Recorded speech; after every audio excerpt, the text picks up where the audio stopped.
17 ऑगस्टला श्रावणातला अत्यंत पवित्र सण नागपंचमी आहे. पण तुम्हाला माहिती आहे का, नागपंचमीच्या दिवशी घरात तवा का तापवला जात नाही आणि कोणतीही वस्तू सुरीने चिरली किंवा कापली का जात नाही, या मागचे एक मोठे रहस्य आणि शास्त्र दडलेले आहे. पौराणिक कथेनुसार नागदेवता हे भूमीचे आणि शेताचे रक्षक मानले जातात.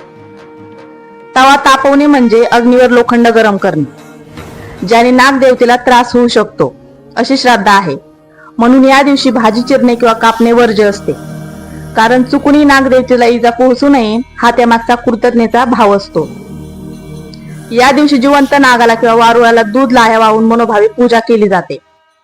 आता तुम्हाला सर्वांना एक प्रश्न पडला असेल की नागपंचमीच्या दिवशी तवा तापवला जात नाही, भाजी चिरली जात नाही, तर कोणते पदार्थ बनवले जातात? तर नागपंचमीच्या दिवशी उकडीचे पदार्थ बनवले जातात.